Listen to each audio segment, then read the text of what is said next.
जब भर में द्वार को पार करके सचखंड सतलोक में प्रवेश किया,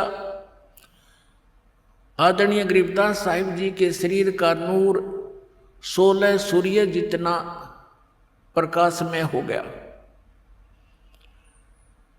और क्या देखा, वो जिंदा महात्मा के रूप में परमात्मा जा रहे थे।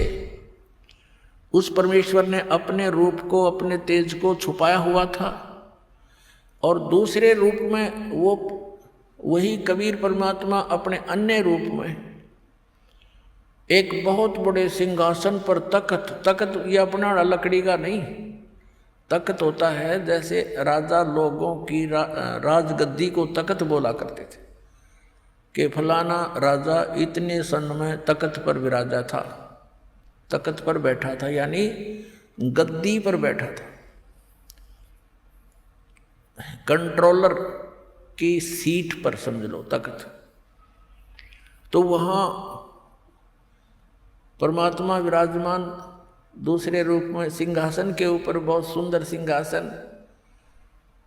और जिंदा महात्मा के रूप में कबीर जी, कबीर परमेश्वर जी नीचे से गए थे, गरीबदास साहिब जी उनके साथ थे।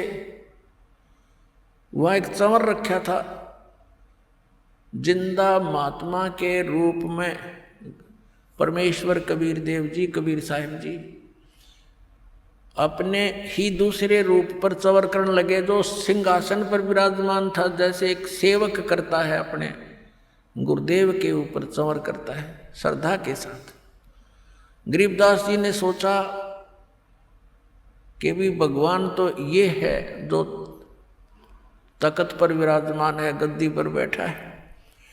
उस परमात्मा के एक रोमकूप में करोड़ सूर्य मिला दे, करोड़ चंद्रमा, इतना नूर था एक रोम का। एक रोमकूप कहो चाहे एक बाल कहो, रोमकूप समझो। रोमकूप का अर्थ है जो रोम का छिद्र, बाल का छिद्र। अब गरीबदास जी ये सोचने लगे कि ये है भगवान, और बाबा जी यहाँ का नौकर ना करे इनका। जो जिंदा महात्मा के रूप में भगवान गए थे नीचे से ऊपर, उसी समय वो तेजो में शरीर खड़ा हुआ। तेजो में शरीर वाले प्रभु खड़े हुए और जिंदा महात्मा का रूप उस पर विराजमान हुआ, अनंत ब्रह्मांड के कंट्रोलर के सिंहासन पर। और वो तेजो में शरीर स्टोर करने लगा बाबा जी वाले रूप पर, नौकर की तरह, सेवक की तरह। अब गरीबदास जी कभी उधर देख रहे हैं बालक, कभी इधर देख रहे हैं, सोच रहे हैं ये क्या कारण है कि इस बाबा जी के ऊपर और ये भगवान चंवर कर रहे हैं। इतने में क्या देखा कि वो तेजो में शरीर उस जिंदा वाले शरीर में समा गया। अकेले जिंदा वाला शरीर अनंत कोट ब्रह्मांड के स्वामी के उस सिंहासन पर विराजमान रहे। चंवर अपने आप हो रहा था, अपने आप सिर पर ऐसे हो रहा है। गरीबदास जी अचरज में गिर गए और कहा कि भगवान सचमुच आप ही परमात्मा हो। कहाँ बेटा, मैं ही परमात्मा हूँ। सोचल सीधर मैं करूँ अपने जन के काज। तो गरीबदास जी ने वहाँ के देखे सब वो नज़ारे, वो समुद्र और वो भरे हुए दूधों और दहियों के माट, वो सरोवर देखे, फलदार वृक्ष देखे, और वहाँ का वातावरण देखा। कहा भगवान अब मुझे यही रख लो आपके बच्चे को। वहाँ के वो सब भक्त जो आत्मा हंस वहाँ पर रहते हैं उनसे मिले। कबीर साहब ने फिर उनको सृष्टि रचना सुनाई। उन अन्य जो वहाँ रहते हैं पुण्यात्मा, उन्होंने बताया कि ऐसे ऐसे जो यहाँ से चले गए उन्होंने ये गलती की थी और उसका दंड देखो कहाँ भोगना पड़ रहा है। परमात्मा जाते हैं, कोई सुनता नहीं, उस काल के ही बातों में फंसे पड़े हैं, उसके झूठे सुख में सब वहीं पर व्यस्त हैं। जन्म और मृत्यु और 84 लाख प्रकार के प्राणियों के शरीरों में वो कष्ट उठा रहे हैं गरीबदास।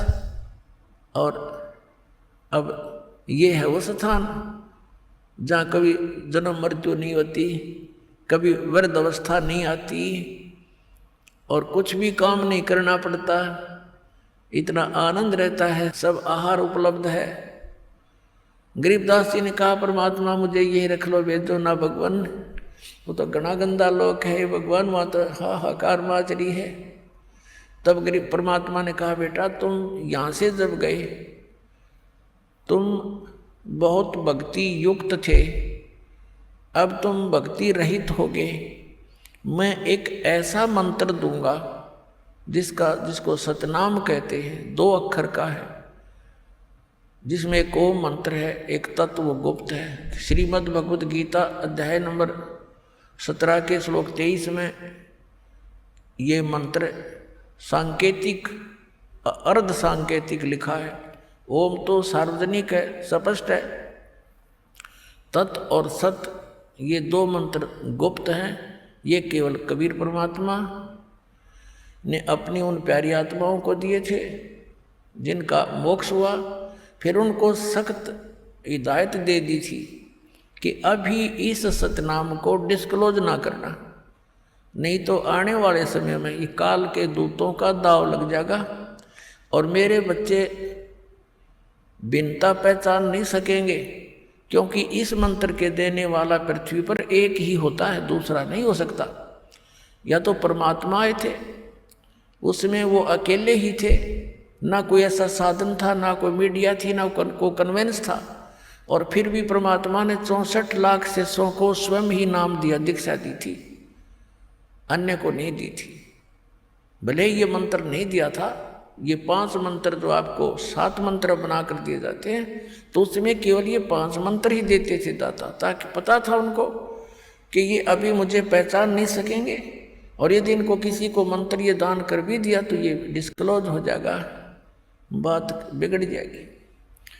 इस दृष्टिकोण से उन गरीबदास साहिब जी से कहा कि आप ये नाम जाप करना, क्योंकि आप पक्के भक्त हो, आपके अंदर श्रद्धा पूरी होगी, आपने स्थान देख लिया, और उस स्थान को देखने के बाद फिर यहाँ रुचि स्वप्न में नहीं हो सकती।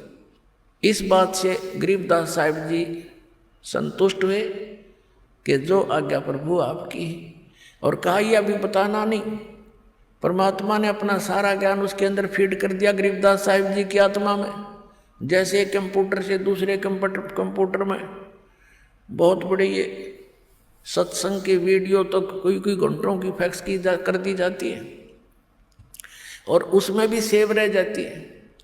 ऐसे परमात्मा ने वो ज्ञान, तत्व ज्ञान, जो कबीर पंथ में घुसे हुए कबीर पंथी नकली संतों ने, काल के दूतों ने कुछ खराब शराब कर दी थी सच्चिदानंद घन ब्रह्म की वाणी